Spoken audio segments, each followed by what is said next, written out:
powerless. More to the point, as they really are. Yes. It is hard to put into words. And he doesn't put it into words. I myself do not know everything about the High Ones. Maybe he does. Only that they are part of something we call the cycle. Yeah. A civilization arises and blossoms, and then, always at the same stage of their development, the High Ones appear, and with them, the Red Madness. People start losing their minds, wars erupt, and chaos rules, until 2 or 3 years later, the cleansing happens. Don't say 2 or 3 years. The moment when the High Ones devour the collective consciousness, the gathered minds of this civilization, to give birth to a new one of their own. Despite all of this, nobody knows what drives them. Perhaps they act out of malice, out of an urge to survive, or perhaps they do not even have a will of their own, but are like a force of nature. But I do know one thing, as powerful as they might be, it is mankind who gives them that power. We make them into what they are, because what nobody understands is simply this. The High Ones feed on what humanity has the most of. Their ego, greed, pride, fear, and their everlasting search for an enemy who is responsible for all their misery. It is those traits the High Ones make use of. These characteristics are what make us human. And by themselves, they are harmless. Only when we bury them, when we deny them, then they play into the High One's hands. So why is this, you ask?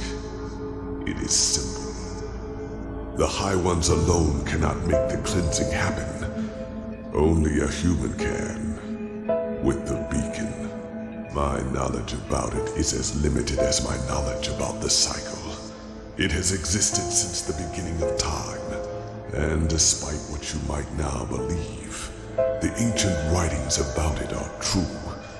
Lit by the ones who carry the Numenos, it can banish the High Ones once and for all.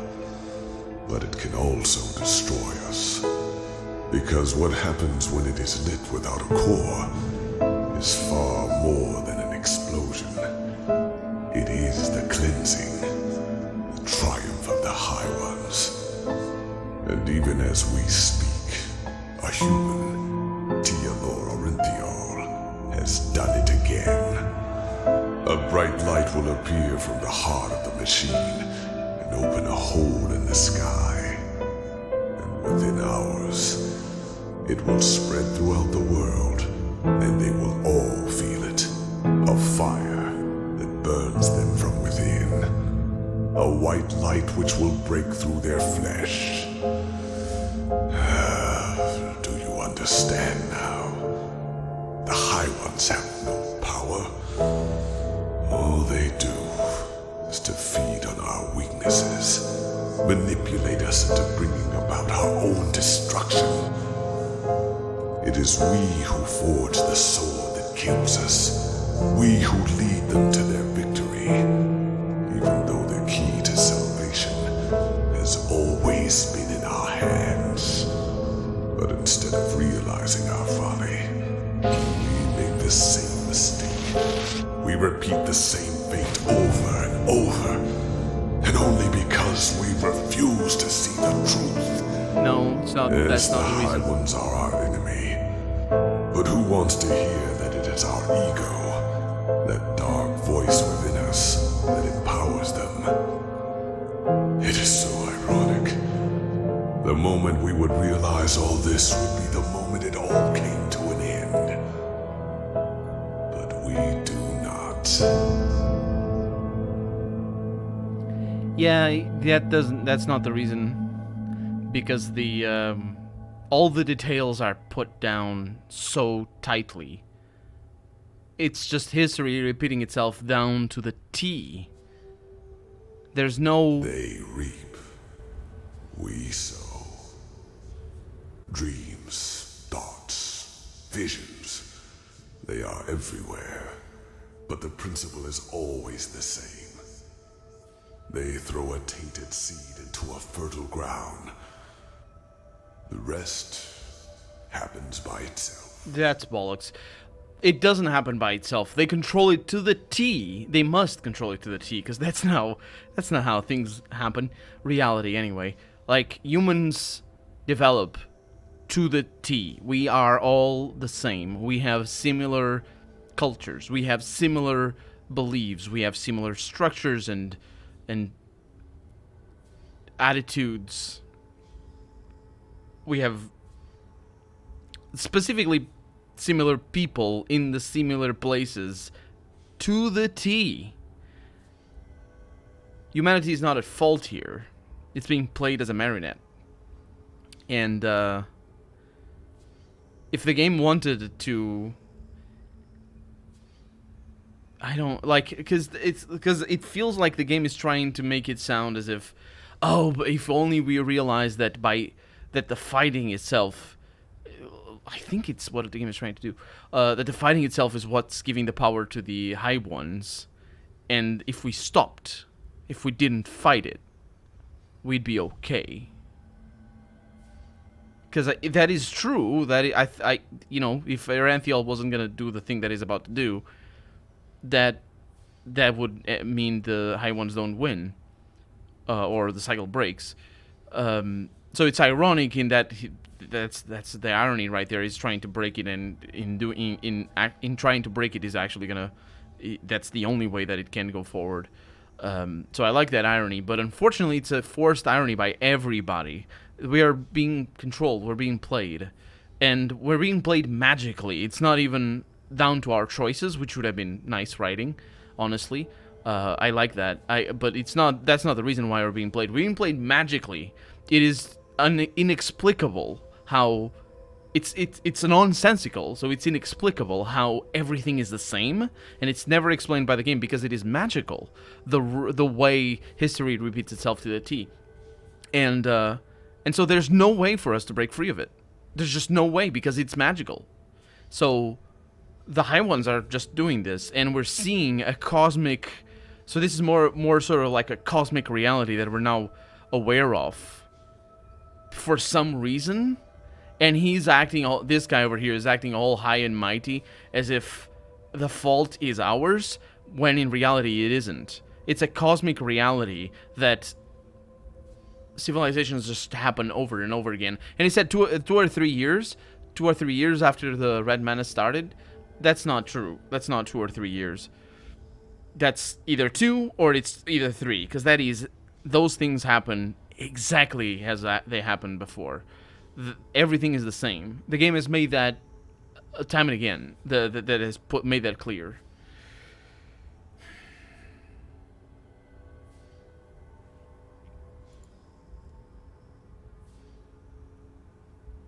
So what you're saying is that without our assistance, quote unquote, the High Ones would be powerless. That the cleansing would never happen. Just think for a moment. When did the High Ones ever do anything other than manipulate you? Did they ever physically influence any events?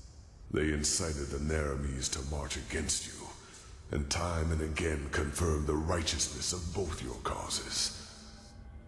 All they told you, all they showed you, was what you wanted to hear. That's bollocks. And what you wanted to see. It's magical. Nope. And yes, if you, Teolor Renthial, his order, and the Neramis had never acted, the cleansing would never have happened.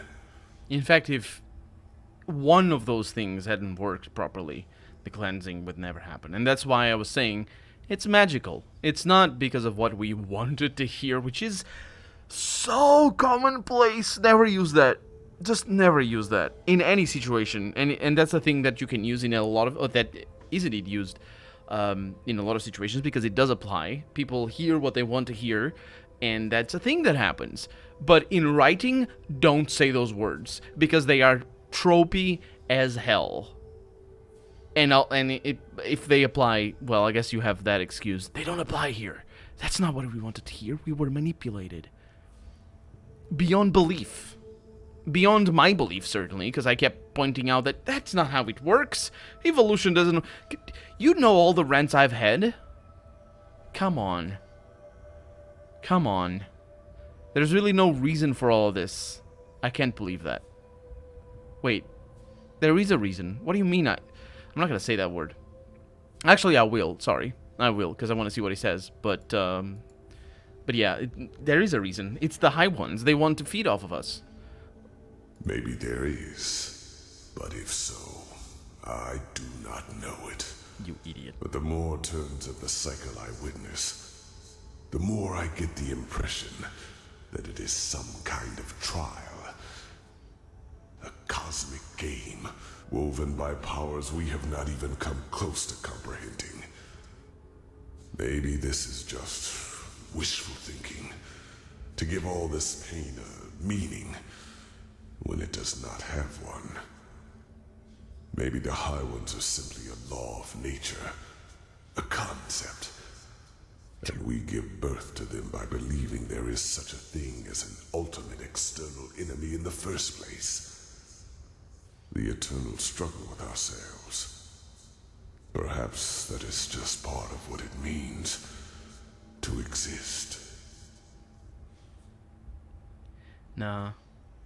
Can you imagine if we said, oh, cars are just really a law of nature, and we give birth to them in factories? They are subject to nature. They're not a law of nature, and that has been said before, hypothesized that they were, like, they can be a law of nature if they're not entities, but they are absolutely entities, referred to by everyone as individual entities. And yes, the notion of entity itself is vague and not really scientific. Or when I say scientific, it's an entity. It's how we choose to perceive it. Like, am I talking to an entity here? Or am I talking to a part of an entity, to many entities at the same time? It's all up to me, really, to decide. And of course, culture, especially when you're talking about multiple species that all look the same, sure, and are magically bound to the same things, that as I keep saying. But still, yeah, they're not a law of nature. I don't understand what you mean by a law of nature. All I can say is that you're trying to make it sound as if they exist because they have to. Much like a car exists because it has to. In the sense that once you make it, it doesn't stop existing. It's like, yeah, it's a law of nature. It's called causality. And even law of nature, like, the very notion of law of nature is kind of hazy. It's because there's no such thing. It's just nature, and then we build the simplifications of what happens into laws of natures, which are actually not called law. I think they have a better name for them. It's like paradigm. It's not paradigm. Like gravity. No, gravity is not a law of nature. It's just physics. What would law of nature be? Like the general concept of law of nature. The nature of time, for example. I suppose that'd be, or the nature of space. And honestly, what exists isn't the law. It is time itself and space itself, or whatever it is that exists that we call time and we call space. And then we have our own understanding of it and make simplified abbreviations of what happens so we can predict how things work. And we can predict that time works in a specific way and space works in a specific way, and that's how nature works, insofar as nature is just physics. Because if we're just, like, yeah. Then that means Aranthiel just initiated a cleansing. I got that already, but yeah, he has signed the death warrant for all of humanity. Like 1,000 others before him, the High Ones knew exactly what they had to do to get him to commit this last act of desperation. You contradict yourself, you just said They it. played him with his weaknesses and fears, like a figure on a chessboard. It's not his fault. And the saddest part is that until the very end, he will believe that he has done something That's not really sad. Good. That's not sad. That's inconsequential, really. Because he won't accept failure. No, it isn't. That's not the reason. I think the most accurate statement regarding Aranthiel was what that other dude told him, that he never admits. Oh, maybe that's where the term is missed over here, because he doesn't admit a mistake. Aranthiel doesn't do that. He doesn't admit a mistake, and I think more than anything, the genocide that he did in wherever he went to, that is the most character defining moment of him. One that happened before the game, but still, it's like that's very important, and then that informs us when we say that he doesn't admit a mistake, because I think that's where he really had the chance, and that's why I rambled for hours. I didn't ramble for hours. I rambled a lot though about that one in particular, but I think it was ultimately. I mean, it wasn't well told in the details. Like the writing in this game is, I think, really good in the minutia, but because it's so good in the minute, or not necessarily because it's good, but because it's so minute on the detail, the general writing itself betrays itself. Like, that story should have been a lot simpler, should have been a lot faster. That's actually, now that I think about it, this game needs to have its writing like cut a lot. Edited is it needs an editor, and it needs an editor that is not the one it's not the person that wrote the game or the people that wrote the game. It's somebody else to go through and cut. And that happens in movies, that happens in books, it happens in a lot of things, and it usually is for the better, because you're taking away things that can destroy the overall picture, because too much detail is a problem. Because there's things that you as a writer can't see, and I'm sure the writer didn't think of the things that I am thinking of and criticizing the writing for. I'm sure they didn't think of those things because they're just too immersed in their own story. That's how it happens. That's why it happens that they just get MacGuffins here and MacGuffins there, and there's characters making wild leaps of faith because they're so immersed in their own story. They need to get from point A to point B, and they need to think of a way to do that. And they're very conscious, the writers are, that they need to do that, so they come up with ideas to do that. The problem is, you need to step back. You need an editor to just say, this is not okay, and you don't need to explain that there's tunnels in the wind. If you want to make a callback to something that you write before, write something for that. Don't just shoehorn it in here for the tunnels in the wind, for example. But in particular, for the story about his genocide, he absolutely paints himself. So I'm going back around here. He absolutely paints himself as in the wrong. And that works well, that works better to form his character. So my criticism of him, oh, have you ever been to a war? Whatever. My criticism of him that he did the genocide on purpose, or at least was at fault, that I think that worked better to define his character. If I had been sympathetic towards him, I wouldn't have been able to tell or say that he cannot admit defeat. Or not defeat, he cannot admit that he did a mistake. And that's why I think this might be what the game is here, because he won't accept that he did a wrong thing. But that's not what is happening here. He's not accepting that he lost, which is a different thing altogether, but it might have been... I don't know how German works. Maybe in German it all works together and the sentences work better and the concepts themselves work better to join the same failing of his in here.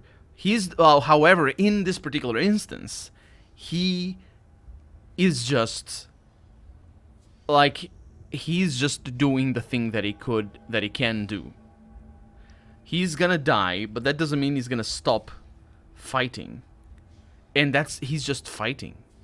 It's the continuation. It's the continuation of what he was doing before. That was his greatest fear, yes. To be remembered as a failure, a broken man. He was... No. That was the stream the High Ones manipulated him from the moment he died, after attempting to flee from his prison on Narim. He died. Huh. Interesting. That's inconsequential as well. That's something that you probably could cut as well, now that we're talking about cutting, because that's detail. That's too much detail. It's not necessary. It's also never set up that he's afraid of being remembered a failure. And I wish it were. That's one of the things, like, that is the thing that you should do a foreshadowing of, is just painting your character in the right light so that it pays back at the end. That he died. What do you mean? I know what he means. It doesn't matter. It's magical. What?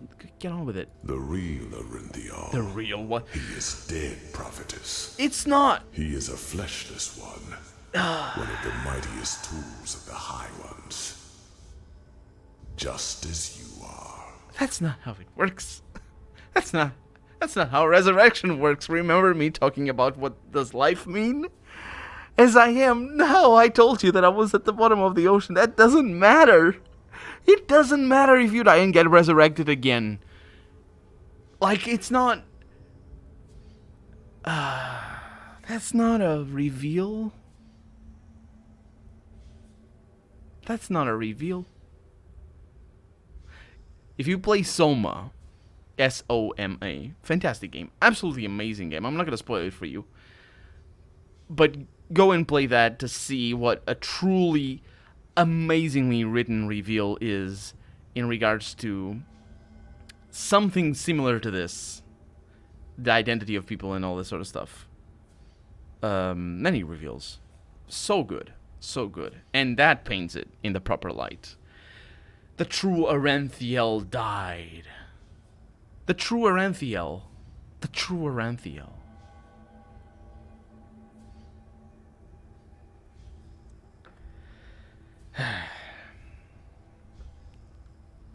So I'm dead. A self-contradicting statement. I am dead. Then what is this? An illusion? Well, it's always an illusion. It's always an illusion. Can we go into that rabbit hole? Let's go into the... It's kind of tricky to talk about it. But what we see is the illusion. We don't have access to reality, right? Because we are only accessing, at the least, the photons that hit our eyes, and then our brain is constructing an image based on the photons that hit our eye and go through our brain and all that sort of stuff. So what we see, and they're not just seeing, but feeling and all the things, and smelling and all the stuff, memories, all of that is an illusion. It doesn't really exist. Much like the consciousness. It doesn't exist. It's constructed in our brain, based on things that, but to the best of our knowledge, do exist, like the photons that hit our eyes. And our eyes, to the best of our knowledge, also exist. I could go on forever about that one, but yeah. Let's ask that.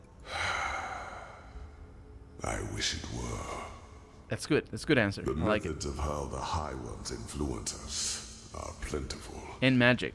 And the red madness and their ability to enter our dreams are not their only means. Their mightiest tool is the creation of projections, fleshless ones, or emissaries, as they are also called.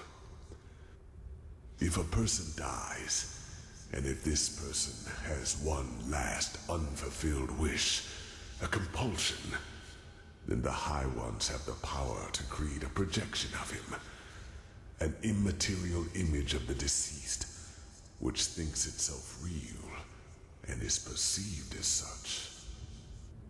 What no one notices, not even the projection itself, are two things. Firstly, it is driven by this last unfulfilled desire. Secondly, it becomes an idealized version of its former self, almost tailor-made to free itself from the last compulsion, that ultimate scourge. The daughters of fishermen become warriors. Broken generals become charismatic and driven leaders who seem almost too determined to be real. That's... You are one of these projections. No, don't talk about me. As are all of the emissaries. No, talk about Erathiel You or are whatever. a fleshless one. A spirit searching for liberation from something. That doesn't matter. I do not know your past before you came to this land. Because it doesn't exist. Because before you became the prophetess, you were insignificant. But what happened to you and your friend on that ship? You never survived it. That's not how it You works. drowned in the Red Sea. Sure. And in that very moment, the High Ones entered your mind and made you into what you are today. And other than myself, the High Ones knew your compulsion, knew the desire that drove you. Whatever it was, it made you predictable, and it allowed them to play you, just as they played Arinthiel and Korak. So that works really well Do you for see it now? Aranthiel. Every dream But the not for High me. Ones sent you, every time they appeared to you, they all had but a single purpose: to feed your self-image, to push you in a certain direction. They wanted you to play the game for their purposes, and they succeeded. You read the echo of the future, as other prophets did before you. You helped Arinthiel reconstruct the beacon, and led him to the Numinos. It's all magic, I know that. When he saw that it would be taken away from him at the very last instant, his fear of failure led him into doing what he did.